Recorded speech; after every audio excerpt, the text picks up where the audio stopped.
Emprego em si já é coisa do passado. O que dirá emprego CLT? Esse é o Visão Libertária, sua fonte de informações descentralizadas e distribuídas. Notícias da mídia tradicional dão conta que empregos formais amparados pela CLT, a Consolidação das Leis do Trabalho, estão virando a exceção no Brasil durante a pandemia. Não é nada além do esperado. De fato, o Brasil sempre teve uma alta porcentagem de trabalhadores ditos informais, ou seja, que não têm a carteira assinada, não são enquadrados na CLT como empregados. Esse número já há alguns anos fica em torno de 40% do trabalho total, o que, por si só, mostra como a CLT é um grande erro. No ano de 2020, com inúmeras empresas fechando por conta das ações de governos para conter a pandemia, a tendência só aumentou e hoje o trabalho não CLT já está ultrapassando 50%. CLT, portanto, está virando minoria. Cabe uma explicação sobre o que significam os termos trabalho e emprego.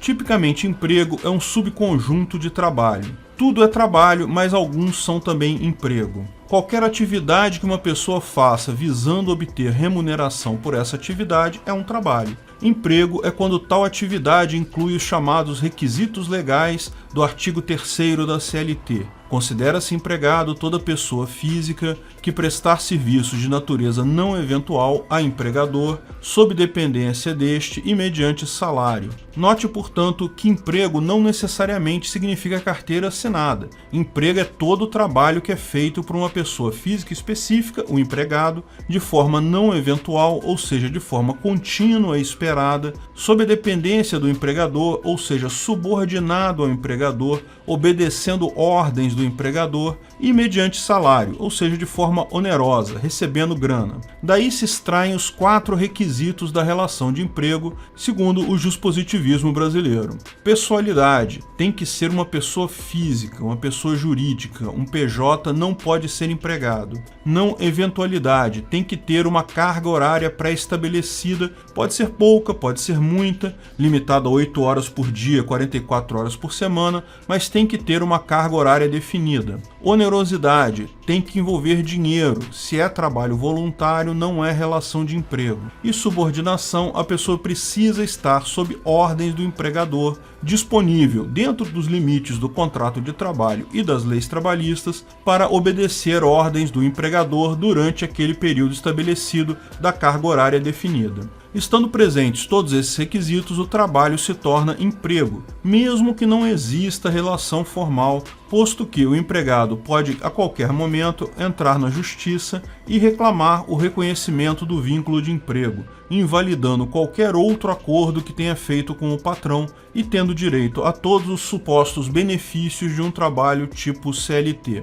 Note que todos os requisitos precisam estar presentes, havendo ausência de apenas um deles, acaba por retirar a característica de emprego. Lógico, na ética libertária, qualquer contrato de trabalho é válido, desde que aceito por ambas as partes de livre e espontânea vontade e possuindo cláusula de saída clara. Contratos sem cláusula de saída não são evidentemente aceitáveis, posto que são escravidão, ferem o direito à liberdade. Porém, desde que possam ser encerrados a qualquer momento, qualquer contrato de trabalho é válido na ética libertária e não há distinção entre trabalho e emprego, a menos que tal distinção, lógico, conste no próprio contrato de trabalho, na lei privada aceita pelas partes. De qualquer forma, a legislação brasileira, trabalho envolve uma série de atividades muito mais ampla do que emprego. De todos os trabalhos possíveis, só alguns poucos deles são considerados emprego. Emprego é quando atende aqueles requisitos. Um caso claro de trabalho que não atende tais requisitos e, portanto, não é emprego,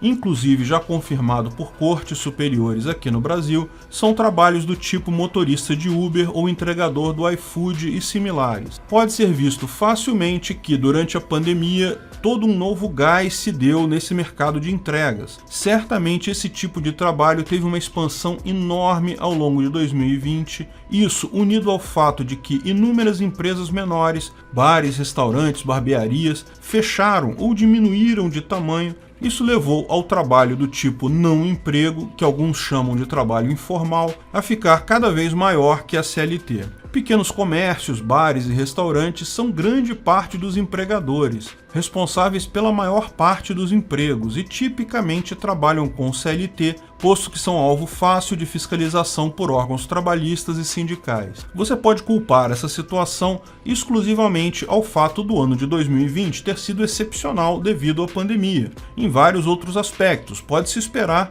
que ações futuras voltarão a trazer a CLT para ser novamente a norma e não a exceção. Mas essa não é a minha opinião. De fato, como já explicamos no vídeo Sem Governo, Quem Vai Proteger o Trabalhador, que você encontra lá no canal Ancapsu Classic, a CLT é apenas um grande conjunto de impostos e enganações. Não há um único direito do empregado ali, ao contrário, a CLT retira o mais importante direito do empregado, que é a sua palavra ter valor em um contrato. Literalmente, isso limita a liberdade do empregado. Coisas como 13º salário e férias são pagos pelo próprio empregado, pela diminuição do valor total do seu salário para cobrir tais custos. Muito melhor seria se o empregado pudesse negociar isso diretamente. Outras coisas, como o FGTS, são ainda piores, porque são de fato impostos, que em última análise são pagos pelo empregado. Sim, eu estou ciente que quem paga o FGTS lá na lei é o patrão,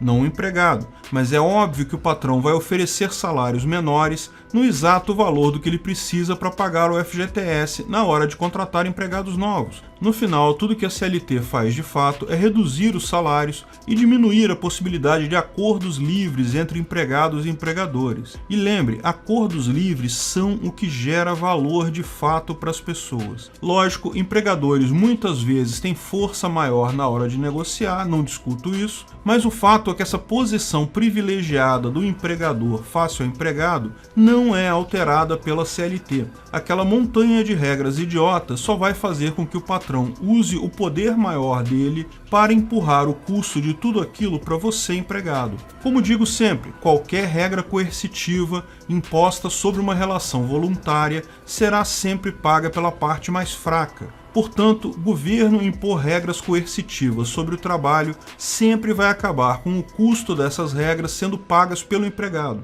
E é por isso que as pessoas fogem de países fortemente regulados do ponto de vista trabalhista para países com fraca regulamentação trabalhista. O salário é maior nesses últimos. Regras trabalhistas só têm o poder de, no final das contas, reduzir salários. Mas se engana quem acha que a CLT não tem um grande ganhador. Não é nem o patrão nem o empregado, é o político o ganhador com a CLT. O político primeiro ganha dividendos eleitorais devido a boa parte da população ainda achar que legislação é um direito. Boa parte da população é incapaz de entender, além do que meramente está escrito na legislação, imaginar o efeito daquilo em longo prazo e perceber que no final das contas está sendo prejudicado com aquilo.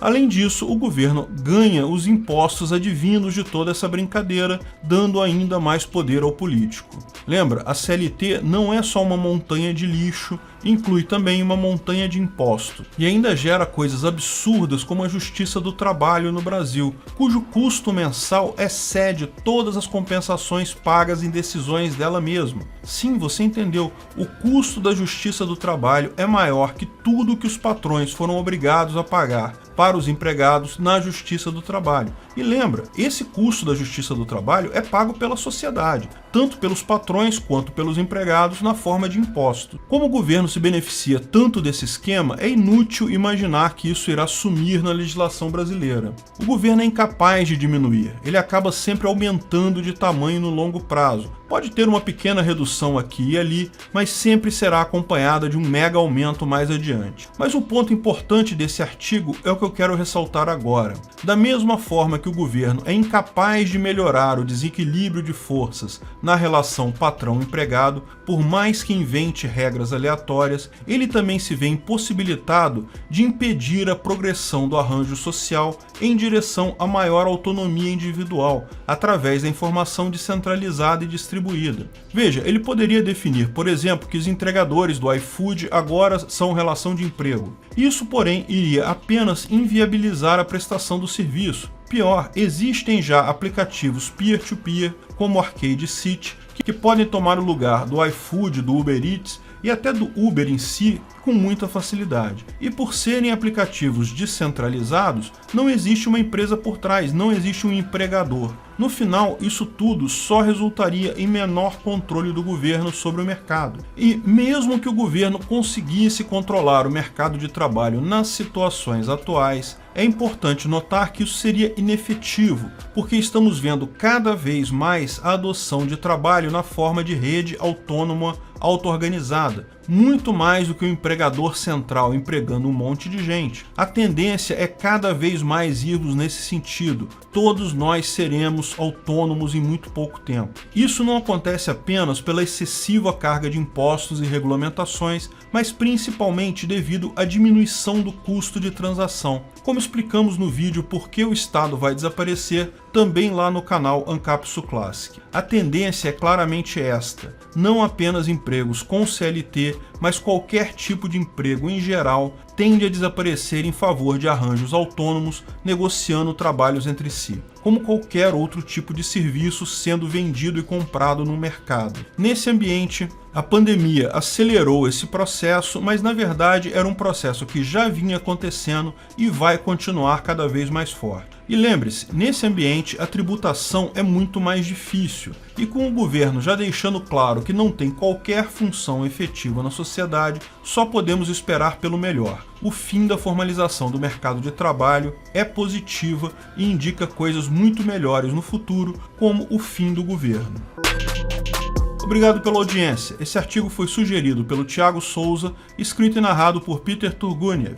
O Visão Libertária também está no Telegram. Junte-se a nós em t.me/ancap_su. Esse vídeo foi um oferecimento de armataweb.com, cloud e serviços de data center, 100% de compromisso com a satisfação e privacidade dos clientes. Aceitamos Bitcoin, veja o link na descrição do vídeo. Se você gostou desse vídeo, clique no like e compartilhe ele em suas redes sociais. Se inscreva no canal para nos ajudar, clicando no botão vermelho abaixo. Se quiser ser avisado de novos vídeos, clique no sininho ao lado. Saiba mais sobre o nosso projeto no site visãolibertaria.com. Lá você pode sugerir novos artigos, escrever artigos, patrocinar e muito mais. Confira visãolibertaria.com. Até a próxima!